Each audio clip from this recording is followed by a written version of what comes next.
আসসালামু আলাইকুম। আজকে আলোচনা করছি সামাজিক শিক্ষার ধারাবাহিক পর্ব ৭। এই পর্বে রয়েছে একটি আদর্শ সমাজের বৈশিষ্ট্য।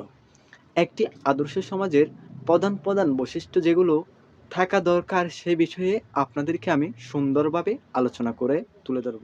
আপনি যদি একটি আদর্শ সমাজের বৈশিষ্ট্যগুলো সম্পর্কে জ্ঞান অর্জন করতে পারেন, তাহলে আপনার সমাজ কি আদর্শ সমাজের বৈশিষ্ট্য অনুসারে পরিচালিত হচ্ছে নাকি তার বাহিরে পরিচালিত হচ্ছে, সেটা আপনি নিজেই উপলব্ধি করতে পারবেন ইনশাআল্লাহ। একটি আদর্শ সমাজ নিয়ে প্রাথমিক আলোচনা। একটি আদর্শ সমাজের বৈশিষ্ট্য হলো ন্যায় বিচার, সাম্য, স্বাধীনতা, নিরাপত্তা ও নৈতিকতা ইত্যাদি। এই সমাজের মানুষের মধ্যে একে অপরের প্রতি শ্রদ্ধাবোধ, সহনশীলতা এবং পারস্পরিক সহযোগিতা বিদ্যমান থাকে।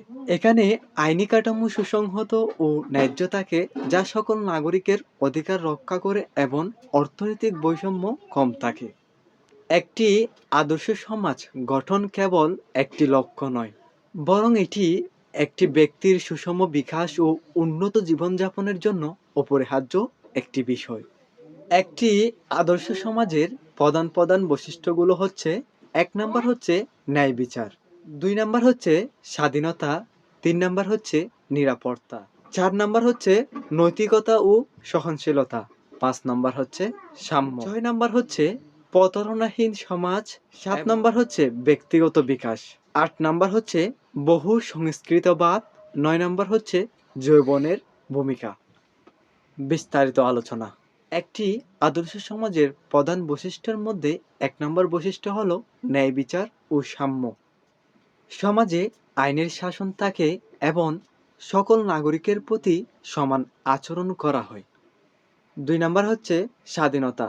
ব্যক্তি তার নিজস্ব মতামত ও বিশ্বাস স্বাধীনভাবে প্রকাশ করতে পারে। ৩ নাম্বার হচ্ছে নিরাপত্তা। সমাজে কোনো প্রকার ভয় বা অনিশ্চয়তার বিষয় থাকে না। ৪ নাম্বার হচ্ছে নৈতিকতা ও সহনশীলতা। পারস্পরিক সম্মান, শ্রদ্ধা ও সহনশীলতা বিদ্যমান থাকে, যা একটি সমাজকে সুস্থিত রাখে। ৫ নাম্বার হচ্ছে সাম্য। অর্থনৈতিক ও সামাজিক সকল সুযোগ সুবিধা সকলের জন্য সমান থাকে। ৬ নাম্বার হচ্ছে প্রতারণাহীন সমাজ। প্রতারণা, মিথ্যাচার এবং জালিয়াতি থেকে মুক্ত একটি সমাজ। ৭ নাম্বার হচ্ছে ব্যক্তিগত বিকাশ। প্রতিটি ব্যক্তির সুষম বিকাশ এবং আত্ম উপলব্ধির সুযোগ থাকে। ৮ নাম্বার হচ্ছে সংস্কৃতবাদ। বিভিন্ন সংস্কৃতির মানুষ একসাথে মিলেমিশে একটি সমৃদ্ধশালী সমাজ গঠন করে। ৯ নাম্বার হচ্ছে যৌবনের ভূমিকা। তরুণ ও যুবকরা নতুন চিন্তা, উদ্ভাবন ও পরিবর্তনের মাধ্যমে সমাজকে এগিয়ে নিয়ে যেতে পারে। পরিশেষে বলা যায় যে উপরের উল্লেখিত বৈশিষ্ট্যসমূহ যে সমাজের মধ্যে বিদ্যমান থাকবে, সেই সমাজটি হচ্ছে একটি আদর্শ সমাজ।